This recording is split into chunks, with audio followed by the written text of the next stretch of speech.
Hello friends, welcome to my academy. तो friends, REET 2025 के लिए आज की क्लास में हम लोग सीडीपी पेपर 1 पेपर 2 दोनों के क्वेश्चनों को डिस्कस करने वाले हैं। क्वेश्चन बहुत ही ज़्यादा इंपॉर्टेंट होने वाले हैं क्योंकि ये सारे क्वेश्चन आपके रीट एग्जाम में पूछे गए क्वेश्चन है। तो चलिए देखते हैं आज की क्लास। यहाँ पर आपका फर्स्ट क्वेश्चन क्या दे रखा है, विकास शुरू होता है। ऑप्शन दे रखा है आपको उत्तर बाल्यावस्था से, प्रसव पूर्वावस्था से, शैशवावस्था से, पूर्व बाल्यावस्था से। देखिए, अगर हम यहाँ पर विकास की बात करें, डेवलपमेंट की बात करें, ये कब से शुरू होता है? माँ के गर्भ से, ठीक है, यानी कि प्रसव पूर्ण अवस्था से ही हमारा विकास शुरू होता है। इसलिए जो गर्भवती महिलाएं होती है उनको जो पोषक वाली चीज़ें खाने को दी जाती है ताकि उनको अच्छा खासा न्यूट्रिशन मिल सके और बच्चे का विकास जो अच्छी तरीके से यहाँ पर हो पाए। तो विकास कब से शुरू होता है? जब बच्चा माँ के गर्भ में रहता है, ठीक है। जैसा कि आप यहाँ पर इमेज में भी देख पा रहे होंगे, ठीक है। 0 से जो है 6 वीक में, 6 सप्ताह में बच्चे का विकास किस तरीके से होता है, ठीक है। फिर आगे जो है इस तरीके से बच्चे का विकास होता रहता है। उसके बाद में जो बच्चा होता है शैशवावस्था में आता है, ठीक है। फिर अर्ली चाइल्डहुड में आता है, फिर लेटर चाइल्डहुड में आता है, फिर किशोरावस्था में आता है, फिर जाकर के वो अडल्ट यानी कि वयस्क बन जाता है, ठीक है। तो यहाँ पर ये जो होते हैं विकास के प्रोसेस होते हैं, विकास की स्टेजेस भी मैंने आप लोगों को बता रखी है। तो वो क्लास भी आपको चैनल के प्लेलिस्ट में यहाँ पर मिल जाएंगे। यहाँ पर क्वेश्चन हमसे यही पूछ रखा था कि विकास शुरू होता है तो कब से शुरू होता है? प्रसव पूर्ण अवस्था से, यानी कि माँ के गर्भ से। तो बी ऑप्शन आपका यहाँ पर करेक्ट ऑप्शन हो जाएगा। अगर देखिए हम शैशवावस्था की बात करें तो जो उसमें बच्चा होता है वो जन्म से लेकर के 2 साल तक का बच्चा होता है, ठीक है। कभी कभी आपसे जो है यहाँ पर एज भी पूछ लेता है, तो ध्यान रखिएगा। अगर हम बात करें पूर्व बाल्यावस्था की तो देखिए इसमें जो बच्चा होता है वो 2 से लेकर के 6 साल तक का होता है, ठीक है। अब जो बाल्यावस्था इसी को आपका 2 पार्ट में डिवाइड कर दिया गया। एक आपका हो गया अर्ली चाइल्डहुड, जिसे हम लोग पूर्व बाल्यावस्था या फिर प्रारंभिक बचपन के नाम से भी जानते हैं, और एक आपका हो गया लेटर चाइल्डहुड, जिसे हम लोग उत्तर बाल्यावस्था या फिर जो है माध्यमिक बचपन के नाम से भी जानते हैं। इसमें जो बच्चा होता है वो 7 से लेकर के 11 साल तक का होता है, ठीक है। तो ये सारे पॉइंट आपको यहाँ पर ध्यान में रखने। बाकी इस क्वेश्चन का जो राइट ऑप्शन है वो है ऑप्शन नंबर बी। आगे देखते हैं हम लोग यहाँ पर, ये आपकी हार्वर्ड गार्डनर की थ्योरी से क्वेश्चन बना हुआ है। क्वेश्चन इंपॉर्टेंट है, इसको यहाँ पर देखिए। यहाँ पर क्वेश्चन क्या दे रखा है, बहुबुद्ध बुद्धि सिद्धांत के अनुसार सभी प्रकार के पशुओं, खनिजों और पेड़ पौधों को पहचानने और वर्गीकृत करने की योग्यता डैश कहलाती है, ठीक है। ऑप्शन दे रखा है आपको तार्किक गणितीय बुद्धि, प्राकृतिक बुद्धि, भाषायिक बुद्धि, स्थानिक बुद्धि। देखिए जो हार्वर्ड गार्डनर है इन्होंने टोटल 8 प्रकार की बुद्धि बताई। वैसे तो इन्होंने कई प्रकार की बुद्धि बता रखी है, बट जो आपकी एनसीईआरटी के बुक में दे रखा है वो आपकी 8 ही प्रकार दे रखा है, ठीक है। तो आपको इन्हीं 8 के बारे में पढ़ना है। एक क्वेश्चन कभी कभी आपके एग्जाम में ये भी बन जाता है कि बहुबुद्धि का सिद्धांत जो है किसने प्रतिपादित किया था? तो ध्यान रखिएगा, हार्वर्ड गार्डनर ने, ठीक है। ये भी क्वेश्चन आपके एग्जाम में पूछा हुआ क्वेश्चन है। चलिए, जो इन्होंने 8 प्रकार की बुद्धि के बारे में बात की उसको थोड़ा थोड़ा समझ लेते हैं। सबसे पहले अगर हम बात करें तो यहाँ पर दे रखा है विजुअल, स्पेशल, यानी कि स्थानिक बुद्धि, ठीक है। स्थानिक बुद्धि किसके अंतर्गत होती है? जैसे जो लोग पेंटिंग वगैरह करते हैं, ठीक है, या फिर जो लोग मूर्ति वगैरह बनाते हैं, जो लोग आर्किटेक्चर होते हैं, जैसे कि जो घरों के नक्शे वगैरह बनाते हैं, उनके अंदर क्या होती है? स्थानिक बुद्धि होती है, यानी कि जिनके पास प्रॉपर स्थान की समझ होती है, ठीक है। तो उन व्यक्तियों के पास में क्या होता है? स्थानिक बुद्धि होती है, ठीक है। उसके बाद में आ जाएगा आपका लिंग्विस्टिक वर्बल, यानी कि भाषाई बुद्धि। देखिए भाषाई बुद्धि किसके अंतर्गत होती है? जिसके पास भाषा की पकड़ अच्छी होती है, भाषा के ऊपर नॉलेज अच्छी होती है। जैसे कि जो कवि वगैरह होते हैं, ठीक है, या फिर जो कविताएं कहते हैं, तो क्या करते हैं? अपने लैंग्वेज के थ्रू दूसरे व्यक्तियों को प्रभावित करते हैं। तो उनके अंदर कौन सी होती है? आपकी भाषाई बुद्धि, है ना। इसके अलावा अगर हम यहाँ पर बात करें इंटरपर्सनल इंटेलिजेंस, यानी कि अंतः व्यक्तिक बुद्धि, तो ये किसके अंतर्गत पाई जाती है? जो व्यक्ति, ठीक है, दूसरों के स्वभाव, मनोभाव, दशा के बारे में बता पाए, उसके अंदर कौन सी बुद्धि होगी? इंटरपर्सनल इंटेलिजेंस होती है। जैसे जो मनोवैज्ञानिक वगैरह होते हैं वो आपके मन में क्या चल रहा है, ठीक है, आप क्या सोच रहे हैं, उन सभी चीज़ों के बारे में बता पाते हैं। तो उन लोगों के अंदर कौन सी बुद्धि होती है? आपकी इंटरपर्सनल इंटेलिजेंस होती है, ठीक है। इसके अलावा अगर हम इंट्रा की बात करें तो इंट्रा का मतलब ही क्या होता है? खुद के बारे में जानना। जैसे कि जो गौतम बुद्ध हैं, ठीक है, तो उन्होंने क्या किया? खुद के स्वभाव, ठीक है, खुद के ऊपर नॉलेज रखी। तो उनके अंदर कौन सी बुद्धि है? आपकी इंट्रा पर्सनल इंटेलिजेंस। इंट्रा का मतलब खुद के ऊपर, इंटर का मतलब दूसरे व्यक्तियों के ऊपर, ठीक है, दूसरों के स्वभाव जो है नेचर के बारे में जानना। यहाँ पर अगर हम लॉजिकल मैथमेटिकल इंटेलिजेंस की बात करें तो ये हो जाएगा आपका तार्किक गणितीय बुद्धि। ये किसके अंतर्गत पाई जाती है? जो लोग तर्क वगैरह करते हैं, हर चीज़ के पीछे रीज़न खोजते हैं, ठीक है, जैसे कि अब्दुल कलाम हो गए, है ना। तो यहाँ पर उन लोगों के इसमें कौन सी बुद्धि होती है? आपकी लॉजिकल मैथमेटिकल, ठीक है, यानी गणितीय तार्किक बुद्धि होती है। इसके अलावा अगर हम म्यूज़िकल यानी कि संगीत में बुद्धि की बात करें तो ये आपकी जो लोग सिंगर वगैरह होते हैं जिनके पास लय, सुर, ताल का एक अच्छा संगम होता है, जैसे कि अरिजीत सिंह हो गए, ठीक है, और इसके अलावा लता मंगेशकर हो गई, तो इन लोगों के अंदर क्या है, संगीत में बुद्धि पाई जाती है। ठीक है, इसके अलावा अगर हम बॉडली काइनेस्थेटिक इंटेलिजेंस की बात करें, यानी कि शारीरिक गतिक बुद्धि की बात करें, तो ये किसके अंतर्गत होती है, जिनका कि अपने बॉडी पर एक अच्छा खासा कंट्रोल होता है, जैसे कि जो लोग सर्कस वगैरह में काम करते हैं, जो क्रिकेटर होते हैं। ठीक है, तो उनके पास में कौन सी इंटेलिजेंस होती है, शारीरिक गतिक बुद्धि। ठीक है, इसके अलावा अगर हम नेचुरलिस्टिक इंटेलिजेंस की बात करें, प्राकृतिक बुद्धि की बात करें, तो ये किसके अंतर्गत होती है, जो लोग प्रकृति के प्रति जागरूक होते हैं, यानी कि किस प्रकार की जो मिट्टी है वो उपजाऊ होगी, किस तरीके से पौधों की देखभाल करनी है। ठीक है, तो उनके पास में कौन सी होती है, प्रकृतिवादी बुद्धि होती है। और क्वेश्चन में हमसे यही पूछ रखा था। ठीक है, यहाँ पर आप देख पा रहे होंगे, पशुओं, खनिजों और पेड़ पौधों को पहचानने और वर्गीकृत करने की योग्यता डैश के अंतर्गत कहलाएगी। तो ये आपका क्या हो जाएगा, प्राकृतिक बुद्धि वाले व्यक्ति के पास में होगी। तो यहाँ पर बी ऑप्शन आपका करेक्ट ऑप्शन हो जाएगा। यानी जो प्राकृतिक बुद्धि वाला व्यक्ति होगा वो क्या करेगा, हर चीज़ जो भी प्रकृति से रिलेटेड है, ठीक है, उसके प्रति जागरूक होगा। ठीक है, उसके बारे में अच्छी खासी नॉलेज रखेगा। तो ये हो जाएगी आपका नेचुरलिस्टिक इंटेलिजेंस, यानी कि प्रकृतिवादी बुद्धि। तो ये 8 प्रकार जो है आपके हार्वर्ड गार्डनर के द्वारा दिए गए थे, जो कि मैंने बिल्कुल डिटेल में आप लोगों को बताया। ठीक है, यहाँ से कई सारे क्वेश्चन आपके एग्जाम में बन जाते हैं, तो आपको इन सभी पॉइंटों को ध्यान रखना है, कौन से व्यक्ति में कौन सी बुद्धि पाई जाती है। ठीक है, आगे देखते हैं नेक्स्ट क्वेश्चन क्या है। अब देखिए यहाँ पर क्वेश्चन क्या है, डिसलेक्सिया मुख्य रूप से डैश की समस्या से संबंधित है। ठीक है, ऑप्शन दे रखा है सुनने, पढ़ने, बोलने, ठीक है, बोलने व सुनने। तो चलिए हम लोग देखते हैं यहाँ पर डिसलेक्सिया के बारे में। ये आपकी लर्निंग डिसेबिलिटी जो होती है, जैसे कि डिसलेक्सिया हो गया, डिस्ग्राफिया हो गया, डिसकैलकुलिया हो गया। ठीक है, इन सभी के बारे में मैंने आप लोगों को अपने प्रीवियस वीडियो में बता रखा है। हालांकि यहाँ पर भी कुछ चीज़ें आप लोग साथ में डिस्कस कर दे रहे हैं। ठीक है, देखिए अगर हम बात करें यहाँ पर डिसलेक्सिया की, तो ये क्या होता है, आपका रीडिंग डिसऑर्डर होता है। ठीक है, यानी जो इसमें बच्चा होता है उसके जो तंत्रिका तंत्र होते हैं माइंड में, वो सही तरीके से जो है एक तरीके से बच्चों को बताती है। ठीक है, जैसे कि जो शब्द होते हैं वो उनको उल्टे पुल्टे दिखाई देते हैं, कि आप यहाँ पर देख पा रहे होंगे। हाँ, जैसे कि जो नॉर्मल बच्चे होते हैं, ठीक है, जिनको डिसलेक्सिया नहीं होता है, उनके माइंड में इस तरीके की चीज़ें, उनको इसी तरीके से जो शब्द होंगे वो दिखाई देंगे। बट जो डिसलेक्सिया वाला बच्चा होता है उसको जो लेटर होते हैं, जो वर्ड होते हैं, वो उल्टे पुल्टे दिखाई देते हैं। ठीक है, उस इनके जो न्यूरोलॉजिकल सिस्टम होता है, जो तंत्रिका तंत्र होता है, उसमें कुछ इस तरीके के सिस्टम ही फिट होते हैं। ठीक है, तो यहाँ पर जो है इनको जो लेटर होते हैं वो उल्टे पुल्टे दिखाई देते हैं, जिस वजह से जो शब्द होते हैं बच्चे उनको भी सही तरीके से रीड नहीं कर पाते। जैसे कि जो डिसलेक्सिया वाला बच्चा होगा वो आवाज़ को सा पढ़ सकता है, क्योंकि उसको जो है शब्द ही उसी तरीके से दिखाई दे रहे हैं। ठीक है, यानी कि मिरर इमेज एक तरीके से दिखाई दे रही है। बच्चे यहाँ पर 12 को जो है 21 भी पढ़ सकता है। ठीक है, इसके अलावा अगर बात करें तो कई सारे ऐसे शब्द हैं जिसमें कि बच्चों को कन्फ्यूज़न क्रिएट होती है, बच्चा सही तरीके से उन चीज़ों को पढ़ नहीं पाता है। कई सारे बच्चे जो है बी को डी लिख देते हैं, तो ये भी आपके जो है डिसलेक्सिया के अंतर्गत आपका हो जाएगा। ठीक है, सभी बच्चों को डिसलेक्सिया नहीं होती है, कुछ बच्चे कुछ मिस्टेक की वजह से भी ऐसा करते हैं। बट हाँ, अगर ये चीज़ें लंबे टाइम तक ठीक नहीं हो रही हैं, हमेशा बच्चा बार बार वही गलतियाँ कर रहा है, ठीक है, तो उस बच्चे को क्या होता है, डिसलेक्सिया होती है। आपने एक मूवी देखी होगी तारे ज़मीं पर, ठीक है, उसमें जो ईशान अवस्थी थे उनको डिसलेक्सिया ही था, जिसको कि बाद में आमिर खान आते हैं और ठीक वगैरह करते हैं। ठीक क्या करते हैं, ये आपकी ठीक होती नहीं है। हाँ, इनको जो है किसी अलग तरीके से प्रशिक्षण जो है कराया जा सकता है, यानी कि मतलब जैसे जो सामान्य बच्चे होते हैं उनको हम अलग मेथड से पढ़ा सकते हैं, बट जो डिसलेक्सिया वाला बच्चे होते हैं उनको हम ध्वन्यात्मक प्रशिक्षण के द्वारा पढ़ा सकते हैं। जैसे कि इन बच्चों को पढ़ने में दिक्कत आती है तो उन चीज़ों को रीड नहीं कर पाते हैं, बट सुन के सीख सकते हैं। ठीक है, तो इसलिए अगर हम शब्दों का जो उच्चारण है वो सही तरीके से कराएं बच्चे को, तो बच्चे यहाँ पर सीख जाता है। ठीक है, तो आपने देखा भी होगा उस मूवी को। ठीक है, अगर नहीं देखी तो जाकर के देख लीजिएगा, बहुत ही अच्छी मूवी है। ठीक है, जो भी आपका डिसलेक्सिया से रिलेटेड कॉन्सेप्ट होगा वो बिल्कुल क्लियर हो जाएगा। ठीक है, क्योंकि वहाँ पर बहुत ही अच्छी तरीके से जो है उस मूवी में बता रखा है। तो जो डिसलेक्सिया है वो किससे संबंधित समस्या है, पढ़ने से। ठीक है, तो बी ऑप्शन आपका करेक्ट ऑप्शन हो जाएगा।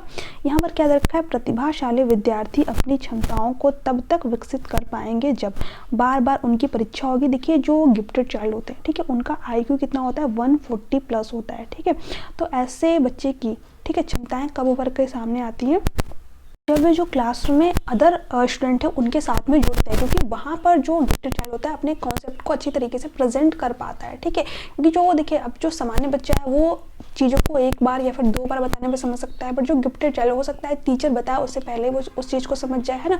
तो यहाँ पर जब वो दूसरे बच्चों के साथ में जुड़ता है तो कहीं ना कहीं जो है उसकी जो क्षमताएँ होती हैं वो विकसित होती हैं। ठीक है, क्योंकि उसको दूसरे बच्चों को भी समझाने का, बताने का अवसर मिलता है। तो यहाँ पर आपका बी ऑप्शन करेक्ट ऑप्शन हो जाएगा। उन्हें अन्य विद्यार्थियों से अलग किया जाए, नहीं अलग नहीं किया जाएगा, ठीक है। बच्चे जब तक जो है ग्रुप वर्क नहीं करते हैं या फिर जो है समूह में नहीं सीखते हैं, तब तक उनका जो कॉन्सेप्ट है वो क्लियर नहीं हो पाता है। या फिर एक तरीके से कह सकते हैं कि ग्रुप वर्क बच्चे के लिए बहुत ज़्यादा इंपॉर्टेंट होता है, क्योंकि वहाँ पर बच्चे एक दूसरे से अपने विचार को शेयर करते हैं, ठीक है, और जो है अपने क्वेश्चनों को रखते हैं वहाँ पर, और बच्चे जो है एक डिस्कशन के थ्रू एक दूसरे से सीखते हैं यहाँ पर, है ना। वे निजी कोचिंग कक्षाओं में पढ़ेंगे, नहीं ऐसी कोई बात नहीं है, ठीक है, ये आपकी इंक्लूसिव एजुकेशन नहीं कहती है। तो यहाँ पर आपका बी ऑप्शन करेक्ट ऑप्शन हो जाएगा। यहाँ पर देखिए क्वेश्चन क्या है, एक अच्छी पाठ्यपुस्तक डैश से बचती है। तो यहाँ पर ऑप्शन क्या दे रखा है, लैंगिक समानता, बिल्कुल सही बात है। अच्छी पाठ्यपुस्तक होती है उसमें लैंगिक समानता की बात की जाएगी, ठीक है।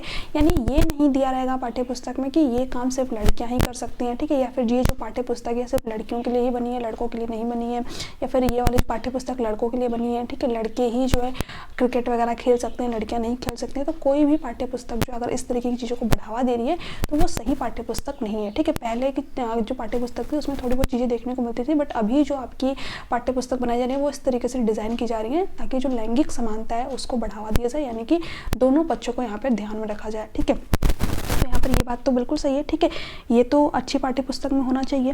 सामाजिक उत्तरदायित्व, यानी कि समाज के क्या उत्तरदायित्व हैं, समाज में बच्चे का विकास किस तरीके से हो रहा है, ठीक है, या फिर जो समाज है वो बच्चे के डेवलपमेंट में क्या रोल निभा सकता है, ठीक है, क्या उसकी भूमिका होती है, ये सारी चीज़ें जो है एक अच्छी पाठ्यपुस्तक में होनी चाहिए, ठीक है।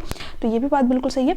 लैंगिक पूर्वाग्रह यही नहीं होना चाहिए, ठीक है। अभी मैंने यही बताया आप लोगों के साथ में कि लैंगिक पूर्वाग्रह का मतलब क्या होता है कि कोई भी पाठ्यपुस्तक जैसे हो गई, ठीक है, उसमें अगर ये दे रखा है कि क्रिकेट वगैरह या फिर जो बैडमिंटन जैसे गेम है वो सिर्फ लड़के ही खेल सकते हैं, लड़कों के लिए ही बने होते हैं, या फिर जो लड़के वगैरह होते हैं घर के बाहर के काम करते हैं, फीमेल ही घर के अंदर के काम करते हैं, तो ये लैंगिक पूर्वाग्रह को बढ़ावा देने की बात कर दी जाएगी, ठीक है। तो इस तरीके की अगर पाठ्यपुस्तक में चीज़ें दे रखी है तो वो सही नहीं है, क्योंकि स्टूडेंट भी फिर कहीं ना कहीं उन्हीं चीज़ों को फॉलो करने लगेंगे, है ना। तो यहाँ पर यही बात गलत है कि एक अच्छी पाठ्यपुस्तक डैश से बचती है, तो लैंगिक पूर्वाग्रह से बचती है, यानी जो पुरानी रूढ़िबद्ध धारणा है उससे बचती है, ठीक है। तो यहाँ पर आपका सी ऑप्शन करेक्ट ऑप्शन हो जाएगा।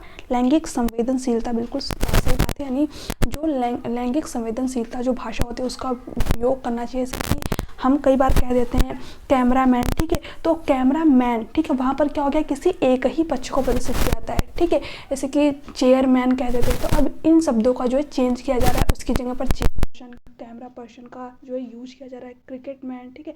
तो इस तरह की चीज़ें अब धीरे धीरे चेंज हो रही है, उसकी जगह पर जो है पर्सन का यूज किया जा रहा है, ठीक है, या फिर राष्ट्रपति, ठीक है। तो यहाँ पर जो इस तरीके से वर्ड है इसमें कि किसी एक ही जेंडर को जो है बढ़ावा देने की बात की जा रही थी, उसमें धीरे धीरे मॉडिफाई किया जा रहा है। तो यही चीज़ें जो है यहाँ पर एक अच्छी पाठ्यपुस्तक में भी होनी चाहिए कि जो लैंग्वेज होती है उसको आप इस तरीके से प्रेजेंट कीजिए ताकि उसमें किसी एक पक्ष को बढ़ावा ना दिया जाए, दोनों ही पक्ष जो है अपनी अपनी जगह पर इम्पॉर्टेंट हो, है ना। तो यहाँ पर ये भी बात बिल्कुल सही है। तो आपका यहाँ पर सी ऑप्शन जो है करेक्ट ऑप्शन हो जाएगा, यानी कि एक अच्छी पाठ्यपुस्तक को किससे बचना चाहिए, तो लैंगिक पूर्वाग्रह का पालन करने से बचना चाहिए। अब देखिए ये आपका बहुत ही इंपॉर्टेंट क्वेश्चन हो जाता है, प्याजे के अनुसार संज्ञानात्मक विकास के किस चरण पर बच्चा वस्तु स्थायित्व को प्रदर्शित करता है, ठीक है। बहुत ही इंपॉर्टेंट क्वेश्चन है, हम लोग यहाँ पे पूरा डिटेल में इस चीज़ को देखने वाले हैं, ठीक है। देखिए अगर हम बात करें जीन प्याजे की, तो एक स्विट्जरलैंड के मनोवैज्ञानिक थे जिन्होंने संज्ञानात्मक विकास की 4 अवस्थाएं बताई, ठीक है। कौन कौन सी, चलिए इसको भी हम लोग यहाँ पर देख लेते हैं।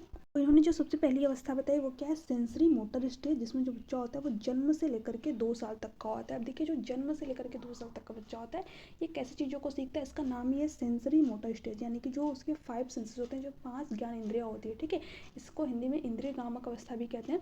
तो उसके थ्रू बच्चा क्या करता है, चीज़ों के बारे में जानता है, सीखता है, ठीक है। तो यहाँ पर अपने बच्चा 5 सेंसेस के थ्रू सीखता है, तो इसलिए इस स्टेज का नाम सेंसरी मोटर स्टेज रखा गया। फिर उसके बाद में आता है प्री ऑपरेशनल स्टेज, जिसमें जो बच्चा होता है 2 से लेकर के 7 साल का होता है। आप यहाँ पर इमेज में देख सकते हैं, ठीक है। ये आपका कल्लू है, मतलब कोई भी नाम है आप यहाँ पर रख सकते हैं, ठीक है। तो यहाँ पर 2 से लेकर के 7 साल तक का बच्चा होता है। तो ठीक है, एक मिनट। तो देखिए यहाँ पर जो बच्चा 2 से लेकर के 7 साल का होता है, यानी कि प्री ऑपरेशनल स्टेज में होता है। तो यहाँ पर जो बच्चा होता है वो कैसी चीज़ों को सीखता है, सिंबल्स के थ्रू, ठीक है। इसीलिए इस स्टेज को सिंबॉलिक एज भी कहा जाता है, क्योंकि आपने देखा होगा इस स्टेज में जो बच्चे होते हैं A for apple, B for boy पढ़ते हैं, ठीक है। तो जो सिंबल्स होते हैं उनका यूज करके बच्चा यहाँ पर चीज़ों को सीखता है। इसके अलावा इसमें एनिमिज्म बच्चे के अंदर आता है, यानी वो निर्जीव चीज़ों को भी सजीव मानता है, ठीक है। तो ये सारी चीज़ें हम लोग जीन प्याजे की थ्योरी डिस्कस करेंगे, तो पूरा डिटेल में डिस्कस करेंगे। कई सारी चीज़ें यहाँ पर अगर मैं बताऊँगी तो वीडियो बहुत ज़्यादा लंबी हो जाएगी, तो अलग से जीन प्याजे की जो थ्योरी है वो मैं आप लोग को अलग से क्लास में करा दूँगी, जिसमें कि सारे क्वेश्चन होंगे, प्लस जो है कंप्लीट आप लोगों की जीन प्याजे प्याजे की थ्योरी होगी, तो वो क्लास जरूर देख लीजिएगा आप लोग, ठीक है। इसके अलावा अगर हम कॉन्क्रीट ऑपरेशनल स्टेज की बात करें, अच्छा हाँ, यहाँ पर मैं आप लोगों को हिंदी में बताते चलती हूँ। इसका क्या होता है, पूर्व संक्रियात्मक अवस्था, क्योंकि बहुत सारे स्टूडेंट होते हैं जिनको कि नहीं पता होता है, बाकी आपको पता है तो बहुत ही अच्छी बात है, ठीक है। कॉन्क्रीट ऑपरेशनल स्टेज में बच्चा कितने साल तक का होता है, 7 से लेकर के 12 साल तक का होता है, यानी कि मूर्त संक्रियात्मक अवस्था, ठीक है। अब देखिए जो कॉन्क्रीट चीज़ें होती हैं, कॉन्क्रीट का मतलब क्या होता है, जिसको बच्चा टच एंड फील कर पाता है, ठीक है। तो उन चीज़ों के बारे में बच्चा यहाँ पर थिंकिंग कर पाता है। चलिए इसका नाम हम क्या रख लेते हैं, पप्पू रख लेते हैं, ठीक है, और इसका नाम यहाँ पर जिंगू रख लेते हैं। अब देखिए यहाँ पर जो फॉर्मल ऑपरेशनल स्टेज होती है, इसमें जो बच्चा होता है वो 12 से लेकर के 18 साल तक, यानी कि किशोरावस्था में आ जाता है बच्चा यहाँ पर, और इसका नाम क्या होता है, अमूर्त संक्रियात्मक अवस्था, इंग्लिश में फॉर्मल ऑपरेशनल स्टेज, या फिर हिंदी में इसको औपचारिक संक्रियात्मक अवस्था के नाम से भी जानते हैं, ठीक है। तो यहाँ पर जो मतलब बच्चा क्या, जो किशोर होता है वो एब्स्ट्रैक्ट थिंकिंग करने लगता है, यानी कि अमूर्त चीज़ों के बारे में भी सोच पाता है, ठीक है। जो है वस्तुएं बच्चे के सामने नहीं भी होती है, बच्चा उनके बारे में भी थिंकिंग कर लेता है, ठीक है। यहाँ पर हमसे पूछा था क्वेश्चन, 1 मिनट देखते हैं हम लोग फिर से। प्याजे के अनुसार विकास के किस चरण पर बच्चा वस्तु स्थायित्व, ठीक है, को प्रदर्शित करता है, यानी कि ऑब्जेक्ट परमानेंस की यहाँ पर बात हुई है, ओके। देखिए अगर हम बात करें यहाँ पर ऑब्जेक्ट परमानेंस यानी कि ओबी की बात करें, तो जब बच्चा जन्म से लेकर के 2 साल तक का होता है, ठीक है, इसको आप एक अलग इमेज के थ्रू अच्छे से समझेंगे, यहाँ पर मैंने ले रखा है, ठीक है। तो जब बच्चा जन्म से लेकर के 2 साल तक का होता है, थोड़ा सा बड़ा हो जाता है, मतलब बिल्कुल छोटा बच्चा नहीं, मतलब लगभग 1 से 1.5 साल तक का जब बच्चा हो जाता है, तो जब उसके सामने आपने कोई ऑब्जेक्ट, ठीक है, ये मान लीजिए आपने ये ऑब्जेक्ट रख दिया, ठीक है, कोई वस्तु रख दी और इसको आपने जो है एक पेपर से वापस से ढक दिया, ठीक है, तो बच्चे को क्या समझ में आता है, जब बच्चा बहुत छोटा है, जैसे कि कुछ महीनों का है, तो अगर आप उसके सामने से वो वस्तु गायब कर दो, बच्चे को कोई फर्क नहीं पड़ेगा, बच्चा जो है मतलब भूल जाएगा उस चीज़ को, ठीक है।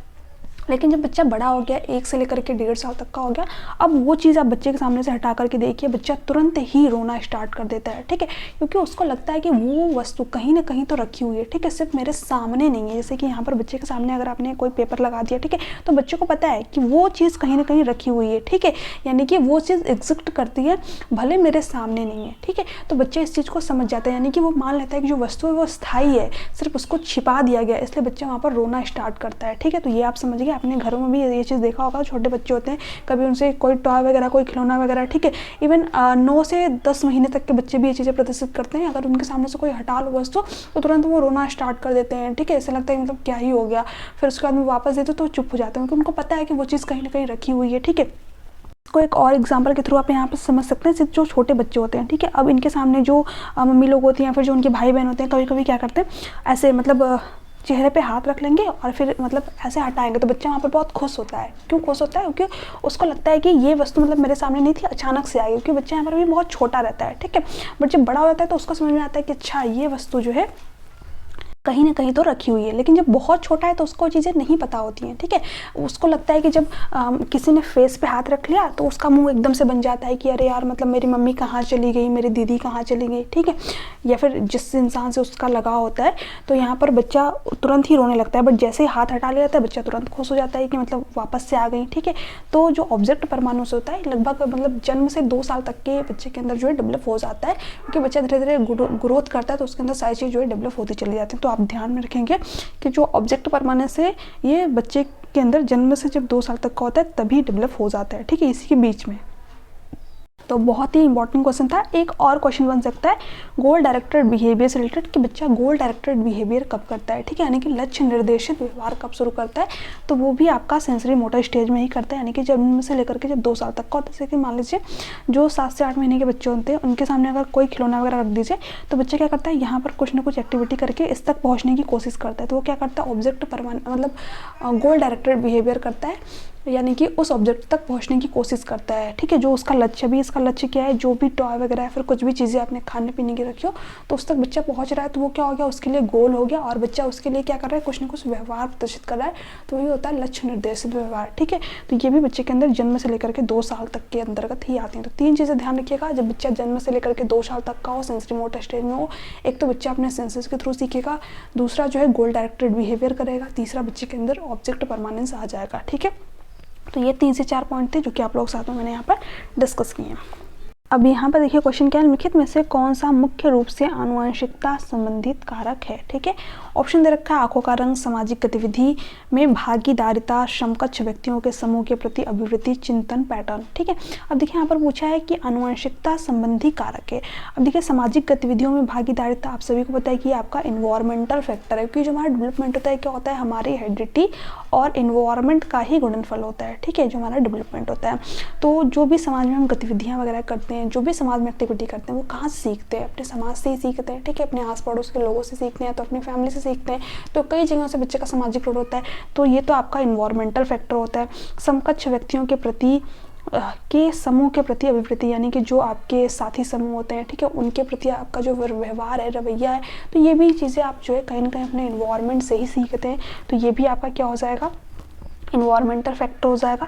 चिंतन, पैटर्न, अब देखिए इसमें आपका हेरिडिटी का भी रोल होता है कहीं ना कहीं, और आपके इन्वायरमेंट का भी रोल होता है। बट यहाँ पर क्या पूछा है, मुख्य रूप से। ठीक है, यानी कि मेन रूप से जो है क्या हो जाएगा, जो कि पूरी तरीके से आपका हेरिडिटी से ही संबंधित है। ठीक है, तो जो थिंकिंग प्रोसेस होता है कहीं ना कहीं आपका जो समाज होता है या फिर जिस इन्वायरमेंट पे आप रहते हैं, वो आपके थिंकिंग प्रक्रियाओं को प्रभावित करती हैं चीज़ें। ठीक है, तो इसमें हेरिडिटी और इन्वायरमेंट दोनों का रोल होता है। बट यहाँ पर जो हमारी आंखों का रंग होता है, ये पूरी तरीके से क्या होता है, हमारी हेरिडिटी से ही निर्धारित होता है। इसमें हम कितना भी बच्चे को अच्छा इन्वायरमेंट दे दें, कुछ भी देते हैं, ठीक है, एक बार जो उसकी हेरिडिटी से उसको अपनी आंखें का कलर मिल गया, वो आजीवन रहने वाला है। जैसे कि आपने देखा होगा किसी किसी बच्चे की जो आंखों का कलर होता है वो ब्लू होता है, तो या तो उनके फैमिली मेम्बर है ना, या फिर उनके दादा दादी, नाना नानी, ठीक है, या फिर पापा मम्मी में से किसी की जो आंखों का कलर है वो ब्लू रहा होगा, जिस वजह से जो बच्चे का आंखों का कलर है वो ब्लू हो जाता है। ठीक है, तो हेरिडिटी वाले जो फैक्टर होते हैं, जैसे कि जो हमारी हाइट हो गया, आपने देखा होगा किसी के जो पेरेंट्स होते हैं वो 5 फुट के होते हैं या फिर 6 फीट के होते हैं, तो फिर बच्चे की हाइट भी मतलब उसी के आसपास होती है। ठीक है,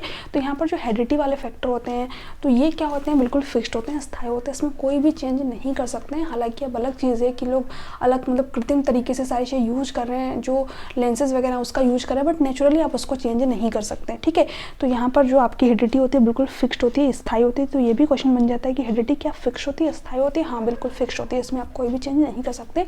जो आपकी बालों का कलर हो गया, इसके अलावा जो आपकी हाइट वगैरह हो गई, इसके अलावा जो आपकी आंखों का कलर हो गया, ठीक है, इसको हम लोग इमेज के थ्रू भी सीखते हैं।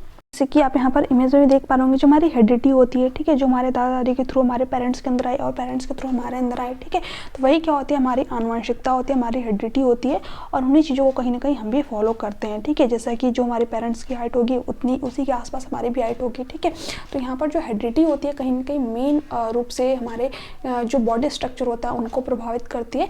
तो ये सारे पॉइंट जो है आपको ध्यान में रखने हैं।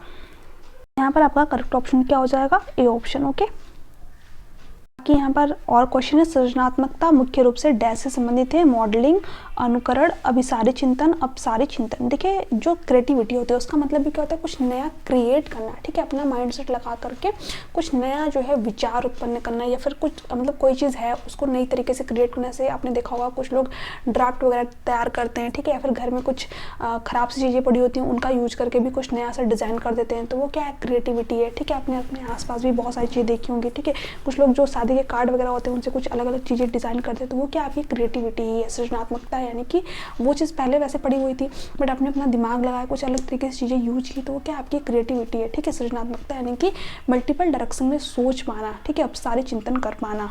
तो यहाँ पर क्या हो जाएगा, डी ऑप्शन आपका करेक्ट ऑप्शन हो जाएगा। अनुकरण नहीं, अनुकरण का मतलब क्या होता है, एज इट इज कॉपी कर देना। ठीक है, जैसे कि आपने किसी को कोई चीज़ बनाते हुए देखा, फिर वही चीज़ आकर के बना दिया, तो वो आपका कॉपी करना हो जाएगा, नकल करना हो गया। ठीक है, उसमें अभी कोई क्रिएटिविटी नहीं है। जब आपने कोई चीज़ देखा उसमें उसको कुछ अलग तरीके से डिज़ाइन किया, ठीक है, उसमें कुछ नया चीज़ बना करके दिया, तो वो क्या होगी, आपकी क्रिएटिविटी होगी। ठीक है, मॉडलिंग फिर से वही कि मतलब आप किसी का अनुसरण कर रहे हैं, है ना, जो इस तरीके से कोई चीज़ बना रहा है सेम उसी तरीके से चीज़ें बना रहा है, तो ये आपका नहीं होगा। अभी सारे चिंतन इसमें तो सिर्फ बच्चा एक ही डायरेक्शन में सोच पाता है। ठीक है, यानी कि क्लोज इंडेंट।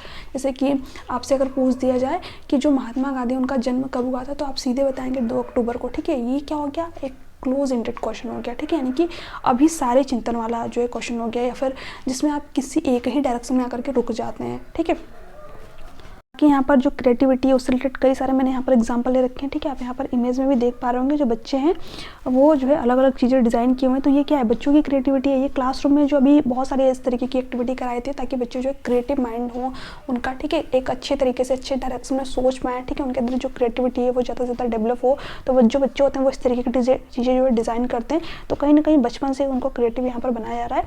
जो आपकी NAP और NCF है वो भी यही कहती है कि बच्चा कुछ एक्टिविटी के थ्रू सीखे चीज़ों को। ठीक है, तो इसलिए क्रिएटिव चीज़ें उनसे बनवाई जाती हैं। कभी कभी प्रोजेक्ट वर्क कराया जाता है तो उसमें भी बच्चे जो है कई सारी तरीके की चीज़ें जो है बनाते हैं। जो छोटे बच्चे होते हैं उनको अलग अलग तरीके की चीज़ें जो है यहाँ पर बनवाई जाती है। तो इससे क्या होता है, बच्चा जो है कहीं ना कहीं उसके जो माइंड होता है वो क्रिएटिव होता है। जैसे कि आप यहाँ पर देख पा रहे होंगे। ठीक है, इन्होंने कुछ रोबोट बनाया हुआ है। देखिए आप यहाँ पर जो छोटा बच्चा है, ठीक है, उसने इस तरीके की यूज करके चीज़ें बनाई। तो कहीं ना कहीं उसके माइंड में ये सारी चीज़ें आएंगी। बच्चे ने खुद बनाया हुआ, खुद सीखा हुआ, इसमें पेरेंट्स वगैरह भी हेल्प कर देते हैं। तो यहाँ पर कहीं ना कहीं बच्चा जो बहुत सारी चीज़ें सीखता है, उसका जो नॉलेज होता है वो बिल्ड होता है।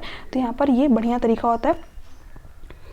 तो आपने भी ऐसा चीज़ें देखी होंगी। बाकी क्रिएटिविटी का आप यहाँ पर देख सकते हैं, कई सारे आइडिया हमारे मन में विचार का आना। ठीक है, ऐसा नहीं कि सिर्फ आप जब कुछ चीज़ें बनाते हैं, जैसे कि कुकिंग वगैरह में भी कुछ लोग नए तरीके से खाने वगैरह बना देते हैं। ठीक है, आपने किसी को सब्जी बनाते हुए देखिए, उस तरीके से नहीं बना करके उसमें कुछ अलग बना दिया। ठीक है, तो वो क्या होगी, आपकी क्रिएटिविटी होगी। ठीक है, अब ऐसा नहीं कि मतलब बिल्कुल ही ख़राब ही बना दिया, अच्छा बनाना। ठीक है, तो वो आपकी क्रिएटिविटी हो गई। ठीक है, या फिर आपने कुछ पेंटिंग वगैरह देखी, उसमें कुछ अलग तरीके से डिज़ाइन कर दिया, तो वो क्या है, आपकी क्रिएटिविटी है। ठीक है, यानी अपना माइंड लगा करके कुछ अलग करना, कुछ अलग डिज़ाइन करना। ठीक है, तो यहाँ पर आपकी ये क्रिएटिविटी होती है।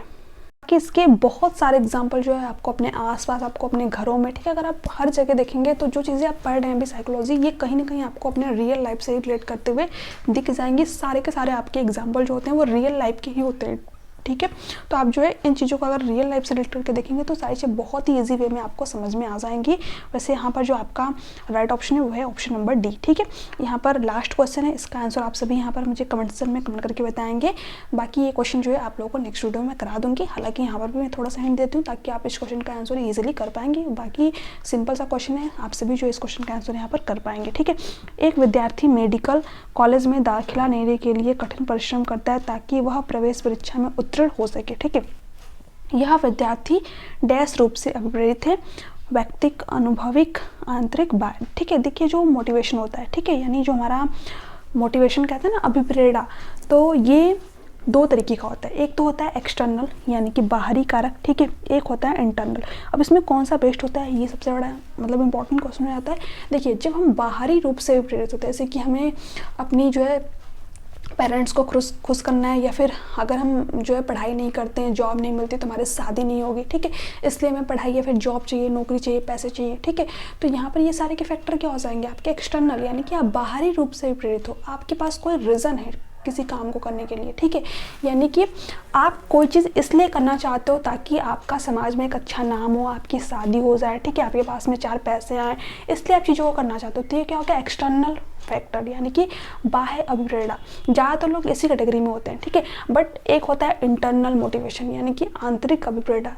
किसी काम को जब आपको कोई कहे भी ना, ठीक है, आप अपने मन से खुद ब खुद उस काम को करे चले जा रहे हैं। ठीक है, जैसे कि जिस काम में आपका इंटरेस्ट होता है, आपको उसे किसी कहने की ज़रूरत नहीं पड़ती है, आप खुद ब खुद उस काम को करने लगते हैं। ठीक है, जैसे कि मान लीजिए कई सारे लोग होते हैं जो कि पेंटिंग वगैरह बहुत अच्छी करते हैं, है ना, तो उनका पढ़ाई में इंटरेस्ट नहीं है, तो वो लोग अपना पेंटिंग वगैरह में ही कर रहे हैं। ठीक है, और उनका उसमें इंटरेस्ट है, उनको किसी को कहने की ज़रूरत नहीं पड़ी और कहीं ना कहीं वो उसी फील्ड में बेहतर कर जाते हैं। ठीक है, तो ये होता है आपका इंटरनल मोटिवेशन, जहाँ पर आपको किसी को कुछ भी कहने की ज़रूरत नहीं पड़ी, आप जो अपने काम को खुद ब खुद करते हैं।